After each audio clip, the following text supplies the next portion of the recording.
Hi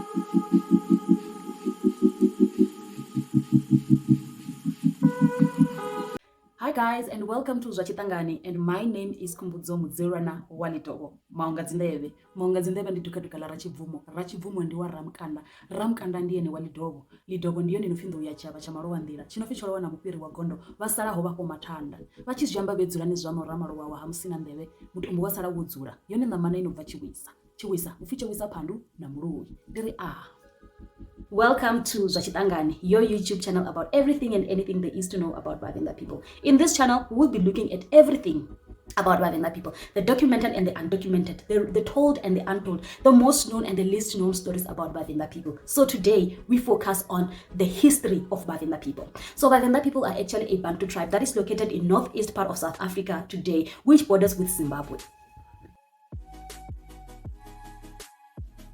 The Vhavenda people actually speaks a language known as Vhavenda, and it is an official language in South Africa, but the language is famously known as Venda. This is personal for me. I think that the language should be called Vhavenda. I think it has been documented by other people because Vhavenda refers to a language. Language in Venda is Ruambo, and then Venda refers to the people and the place, right? Then the place. That Ru is the language, prefix Ru, Ruambo, plus Venda, and then you have Vhavenda, right? And then the culture and the tradition that is practiced by the Vhavenda people will then be referred to as Vhavenda. And this is what we normally do on a daily basis when we speak about our culture. We would refer to things as Vhavenda. The Vhavenda national dance is actually called Chikona. I'm going to show you something someday about the Chikona dance. So the land in which the Vhavenda people is known as Venda, right? And there are many stories when it comes to the origin of Vhavenda people, because the Vhavenda people are actually a heterogeneous tribe.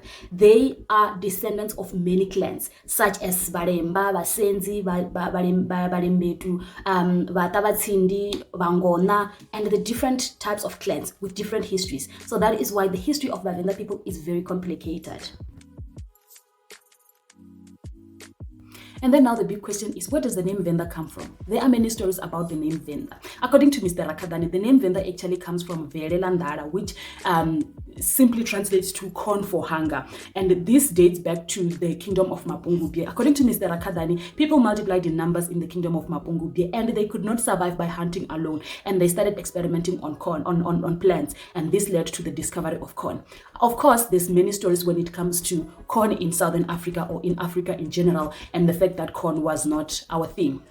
But anyways, this is according to oral history. And then the second story about the Vhavenda people, also the word Venda is believed to come from Vereunda. Vere is a descendant of Basenzi, and the story is not very well documented as to exactly where did it come from. And then the other narrative suggests that the name Venda actually comes from Vhavanda, of which this was a word used by the Aboriginal Vhavenda, who are the Vangona and Vambezi, and they would use this word to refer to anyone that was not a Mungona, and they would refer to that person as Muvanda, directly translating to outsiders. And that is the story of the word Venda. So the story of Vhavenda actually starts from the kingdom of Mapungubwe in the 19th century, where Thobela Shiria Denga is believed to have been the king of the Vhavenda people as well as the king of the Mapungubwe kingdom. And the kingdom of Mapungubwe actually stretched south from the South Penspec Mountains up to the Matopo in present-day Zimbabwe. And Thobela was the king of the Vhavenda people, also known as Vangona. Now, the disintegration of the Mapungubwe kingdom actually led to the increase in power, or power shifted to what is Great Zimbabwe today. And then it is also evident that during the reign of the Great Zimbabwe Empire, the Thulamela area was also built, and it is believed that that area actually reached the peak of its power around the 12th and the 1600s, and this is where the name Thulamela municipality of Venda comes from. One thing which is very, very well known is the story of Vasenzi. Vasenzi also today identify as Vhavenda together with the Vangona people and all the other clans that identify as Vhavenda, such as Varemba. The Vasenzi's history is the most documented history amongst the Vhavenda people. And the story of the Vasenzi actually starts in the Great Lakes region. And this is why a lot of people will refer to Vhavenda as the people of the Great Lakes region. And this is mainly because the Vasenzi, who are today the ruling party of Venda, or the ruling minority of Venda, originates from, and their story is very straightforward. They moved from the Great Lakes region and settled in parts of present-day Zimbabwe, and this is where they conquered the Vhavenda, and then they journeyed together and crossed the Limpopo River around the 1700s. And the crossing of the Vasenzi to the South Pennsback side of Venda, they actually settled in Zata and actually started their kingdom from there. So our oral history shows us that the Vasenzi conquered the Vangona, who are the Aboriginal Vhavenda people, and then they established many ruling houses in the South Pennsback area, or in what is present-day Venda. And this actually led to a conflict between the Venda kingdom and the South African government. So the Mpephu Boer War actually led to Venda being incorporated to South Africa.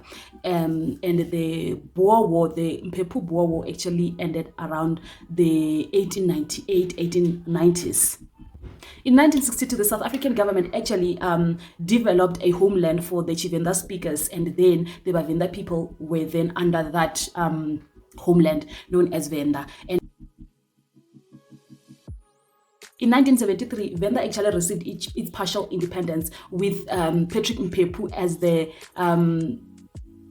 chief minister of the area. And then in 1979, then Venda received its independence, and Patrick Mpephu became the president of the Republic of Venda. And the Republic of Venda ruled from 1979 up to 1994, when Venda was incorporated in South Africa. It is believed that the state of Venda actually applied to become part of South Africa in 1991, of which it was approved, and then the homeland was dissolved in 1994. And then the Vhavenda people, or the land of Vhavenda, the Republic of Venda, became part of the Limpopo province of South Africa, of which is still part of that to this day.